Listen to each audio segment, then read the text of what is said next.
Então, meus amigos, o artigo 30 fala assim, ó: o recolhimento de qualquer transgressor à prisão sem nota de punição publicada em boletim só pode ocorrer por ordens das autoridades referidas nos itens 1, 2, 3, 4, 5 e 6 do artigo 10.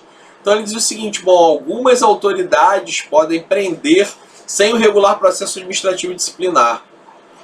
Bom, vejam, é complicado ministrar essas aulas, né? Para quem não tem formação jurídica, não tem uma compreensão sistêmica do ordenamento jurídico, vocês têm que acreditar em mim,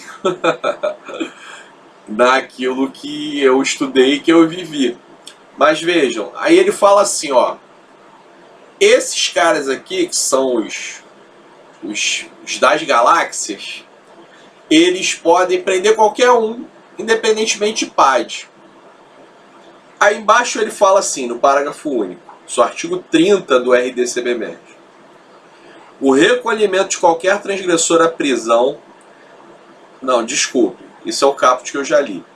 Parágrafo único: o disposto neste artigo não se aplica no caso configurado no parágrafo 2º do artigo 11, ou quando houver presunção ou indício de crime, embriaguez, ação de psicotrópicos, necessidade de averiguação, necessidade de incomunicabilidade.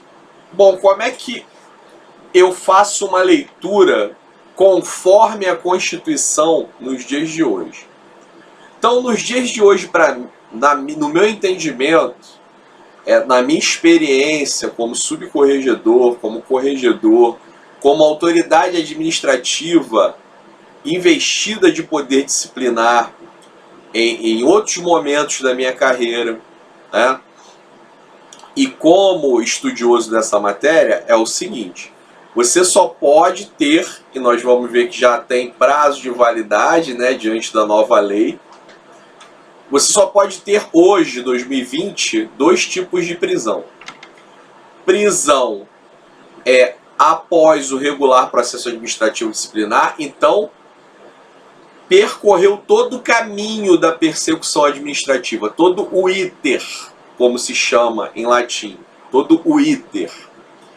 Então, foi feita a comunicação disciplinar, foi acatada essa comunicação disciplinar, foi elaborado o memorando, a peça inaugural do processo administrativo disciplinar. Foi oportunizado o exercício do contraditório em ampla defesa ao acusado, foram coligidas provas se necessário e foi adotada uma decisão pela autoridade judiciária, a autoridade administrativa investida de poder disciplinar competente ao final desse PAD, desse processo administrativo disciplinar, se seria aplicada uma punição a esse militar ou não, ok? Então, essa é vamos dizer assim, a aplicação regular da punição de prisão disciplinar. E qual seria a outra possibilidade? A possibilidade seria, em atendimento à Constituição, o seguinte: eu estou prendendo o militar justamente para a questão da pronta intervenção, do 11, parágrafo 2º, né? Eu estou prendendo porque, voltando lá para refrescar a nossa memória, né?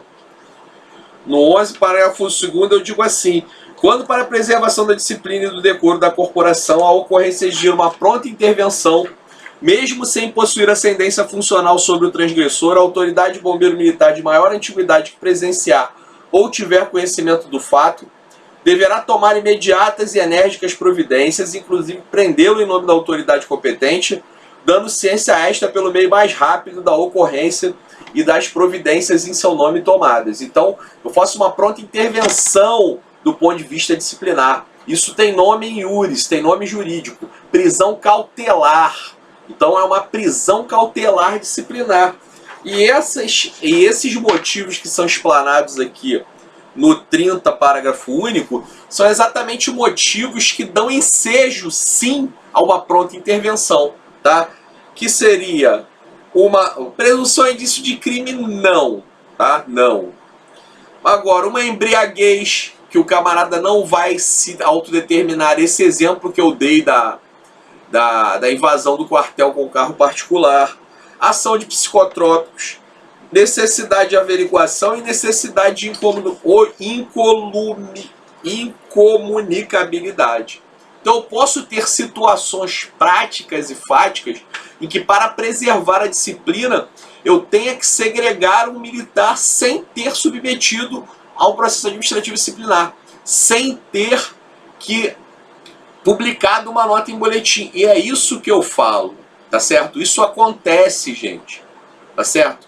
Um militar, principalmente a polícia militar, que ela é uma tropa armada e desaquartelada, existem situações em que você precisa encarcerar o militar para impedir que coisas mais graves aconteçam. E com essa imposição desse novo Código de Ética e Disciplina, retirando do ordenamento jurídico o cerceamento de liberdade, nós vamos tirar isso da mão da administração militar. Então a administração militar não vai ter mais essa possibilidade. Ou prende em flagrante ou em cima do artigo 18, e aí estamos considerando crime militar, ou simplesmente não pode prender. Tá certo? Simplesmente você não pode impedir que o cara continue fazendo, cometendo transgressões. Desculpa. Uma aguinha aqui. E aí, nós vamos ter que judicializar tudo. Só vai poder haver prisão em flagrante e prisão cautelar de âmbito criminal. No âmbito administrativo disciplinar, você perdeu essa possibilidade.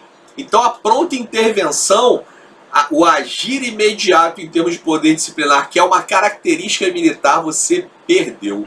Você se apaisanou, tá certo? Você perdeu poder sobre os seus subordinados, poder de impeli-los a realizar as condutas corretas. Isso é ruim e grave, gente. E quem viver verá, o tempo vai dizer, tá bom?